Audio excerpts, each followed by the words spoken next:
Wow, nakakagulat na preparasyon at grabe, nakaka-inspire. Preparasyon pa lang, nakakagulat na ang EDSI 2nd Anniversary Celebration. So ayan mga kalingap, handa na ba kayo na hindi ito palalampasin? So ayan po ang ating sabay-sabay na pag-uusapan, sabay-sabay na aabangan at sabay-sabay na tatalakayin. Pero bago yan mga kalingap, isa muna pong mapagpalang araw, mapagpalang gabi sa inyo pong lahat, sa ating pong mga viewers and subscribers, at syempre sa bago pa lang po sa ating munting channel, sa mga hindi pa po nakakapag-subscribe, please po subscribe, like and share my videos. At syempre sa buong kalingap, mga solid supporters ng EDSI, mga solid supporters ng Team Kalingap, mga Kalingap Reactor, at syempre po sa mga bigating sponsor, mega love shoutout po sa inyong lahat. And of course, Kuya Bal Santos Matubang, Ate Edna Vlogs, at syempre po Kalingap Rob and Ma'am Jackie Tapia. Patuloy po nating suportahan sila at imaraton po natin mga kalingap ang kanilang vlogs. No skip ads, nang sa ganun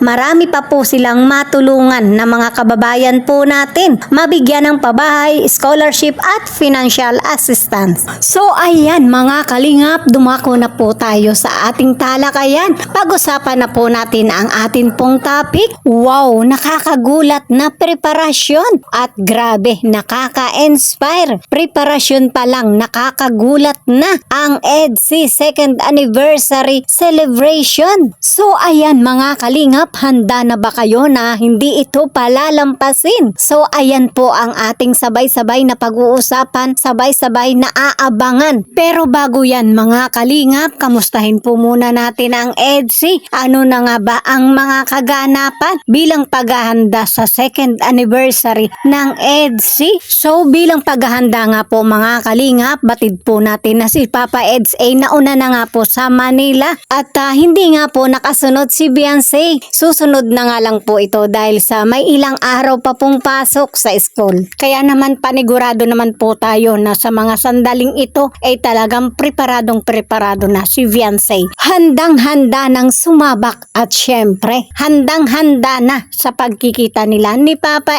Eds. Wow, grabe. Talagang nakaka-excite na nga po mga kalingap ang 2nd anniversary ng EDSI. So ayan, pag-usapan na nga po natin mga kalingap ang atin pong topic at paniguradong nga po tayo sa atin pong nasasaksihan. Mga kaganapan, mga preparasyon, mga pasabog, at syempre mga kalingap, talagang gugulatin tayo sa kakaibang pangyayari. Kaya naman dahil sa mga kaganapang ito mga kalingap, muli na naman po tayong pasisiklabin ng excitement, ng overload na kilig. Wow, grabe, diba? Kaya naman mga kalingap, paghandaan po natin ito, preparasyon pa lang, grabe. Mai-inspire na po tayo sa EDSI 2nd Anniversary Preparation. Kayo mga kalingap, kung kayo po ang tatanungin, ano po kaya ang posibleng mga kaganapan? Ano po kaya ang posibleng pasabog ni Papa Eds? May matinding pasabog ba si Papa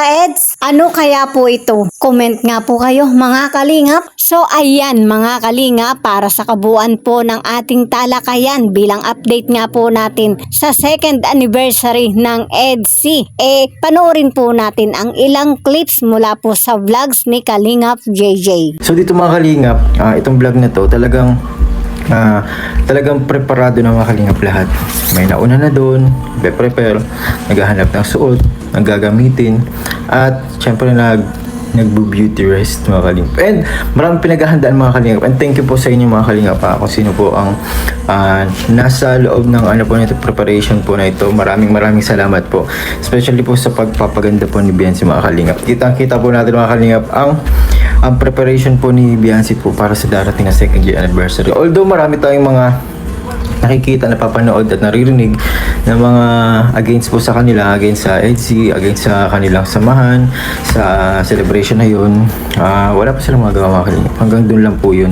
Ibig sabihin po mga kalingap, yung mga napapanood nyo, naririnig na kwento at nakikita mga kalingap, ay pawang paninira lang yung mga kalingap kasi wala naman po katotohanan If yung dalawa po ang nagsalita, yun po, okay po yun.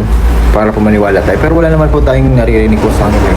So dito mga kalingap, dahil nga malapit na po yung second anniversary, alam po natin maraming ganyan. Kaya po sa mga lahat po na nakakapanood ng ganun, sana po hindi po kayo mga kalingap mawalang pag-asa o kayong mabilis maniwala sa mga nakikita nyo, sa mga napapanood nyo mga kalingap. Kasi yun po ay ano lang po, dahil malapit na po ang event, yun, ganyan naman po talaga mga pangyari mga kalingap. Kapag may mga event na maraming ganyan, napaka-normal or common ng ganyang mga nakikita natin. So dito mga kalingap, natutuwa ako dito sa mga nakikita ko dito sa EDSI kasi nga po ako connect ako may mga pangyayari mga kalingap. Di ba po yung recent ng aming live selling mga kalingap, yung kita po natin at sinabi doon ni Kalingap Edo na yun nga magsimbang gabi daw po si BNC.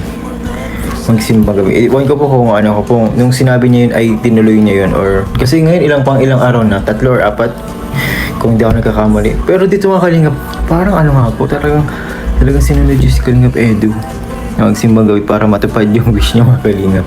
And ito mga kalingap, nakita ko ng video niya dito kung saan hindi lang pagpapaprepare ng ng second year anniversary natin. Ito din mga kalingap, may nakita tayo, panoorin niyo po mga kalingap.